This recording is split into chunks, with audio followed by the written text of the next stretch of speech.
Hi everyone. Welcome back to our English learning channel, where we make learning English fun and easy. Today, we're going to dive into a useful phrase that you can use in everyday conversations. The first phrase we'll learn and practice today is, "What's your go-to food?" This phrase is similar in meaning to "What's your favorite food?" but it's often used to ask about the food you usually choose or rely on, especially when you're in a rush or can't decide. Let's look at a conversation example to understand how to use it in real life.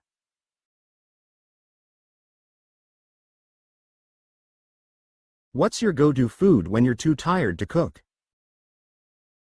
Pizza, without a doubt. You can never go wrong with pizza. What about you? I'd say instant ramen. It's quick, easy, and kind of comforting, you know. I get that. But don't you get bored eating the same thing all the time? Not really. I mix it up with different toppings, like eggs, veggies, or even leftover chicken. Oh, you're fancy with your ramen. I just order takeout when I'm lazy. Takeout's a solid choice too. Do you have a favorite place? There's this Thai place down the street that makes the best pad Thai. It's my weakness. I love pad Thai too, but I can't resist a good burger when I'm craving comfort food. Burgers are classic. Do you make them yourself or order out? Usually order out. I've tried making them at home, but they never taste the same. That's so true. The char-grilled flavor is hard to replicate at home.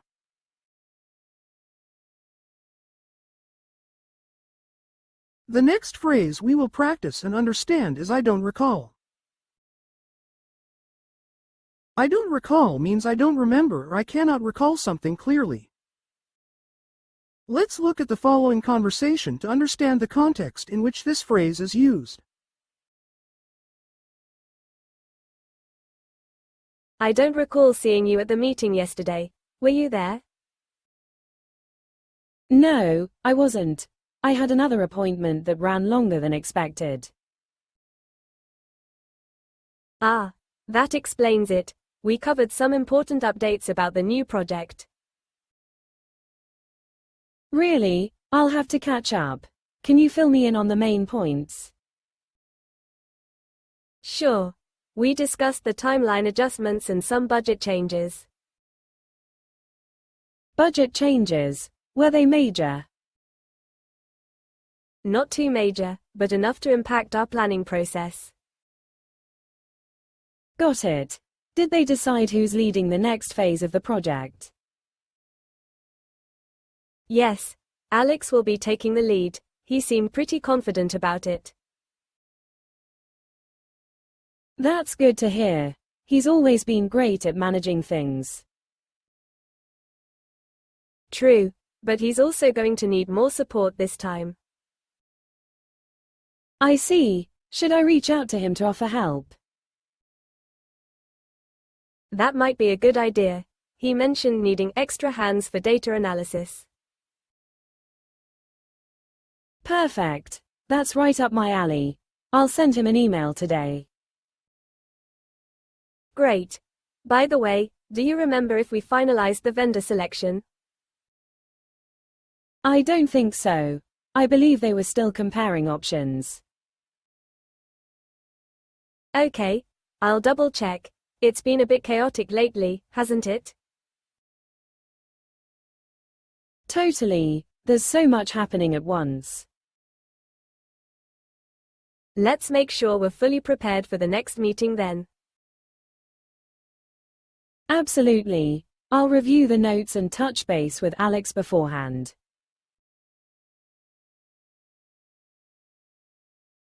Now, we are going to learn a new phrase, nest egg, which means a sum of money saved for the future, often for retirement or emergencies. Let's take a look at how this phrase is used in a conversation.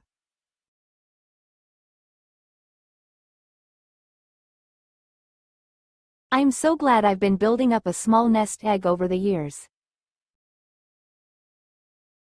That's great. Saving isn't easy, especially with how expensive everything is these days. Tell me about it. It took a lot of discipline, but I knew I wanted some financial security for emergencies. Smart move.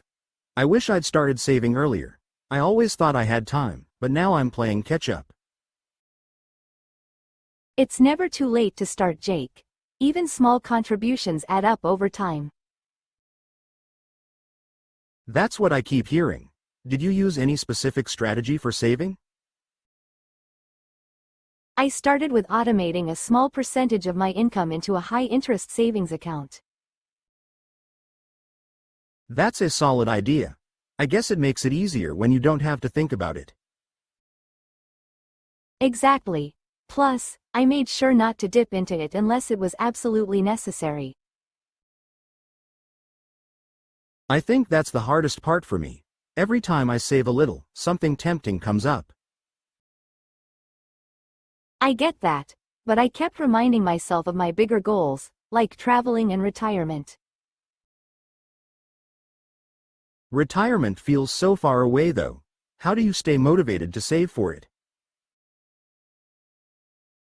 I think of it as taking care of my future self.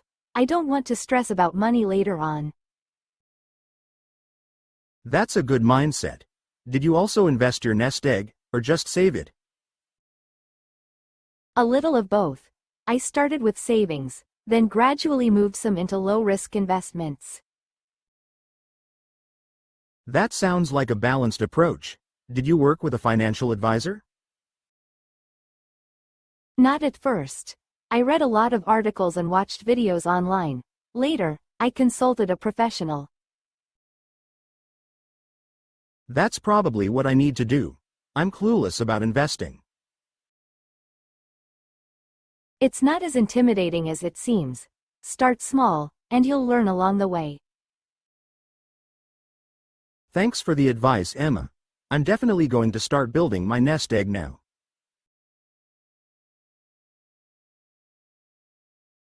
Now, we are going to learn a phrase, which is behave yourself, meaning to act properly or follow rules, especially in social settings. Let's see how this phrase is used in the following conversation.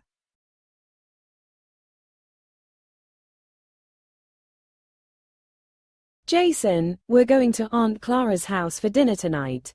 Please behave yourself. I always behave myself, Mom. Oh really? Last time, you spilled juice all over her new couch. That was an accident. I wasn't being naughty on purpose. Still, accidents happen when you're not careful. Just remember to be polite and don't run around the house. Fine, I'll sit quietly like a statue. You don't need to be a statue, just act respectfully. You know what I mean by behave yourself, right? Yes, yes. Be polite, no yelling, and don't touch anything breakable. Exactly. And don't forget to say please and thank you. Got it. Can I have dessert if I behave myself? We'll see. Good behavior isn't about rewards, it's about showing good manners.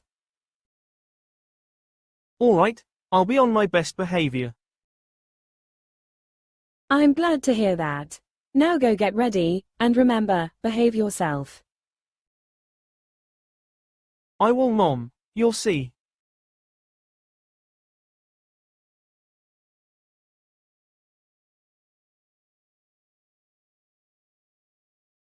That concludes our English lesson for today. I hope all the phrases we learned will be useful and that you can incorporate them into your daily conversations. Remember, practice makes perfect, so don't hesitate to use them whenever you have the chance. Thank you for joining me, and I'll see you in the next lesson. Until then, keep practicing and stay confident in your English journey. Please subscribe, like and comment. Thank you.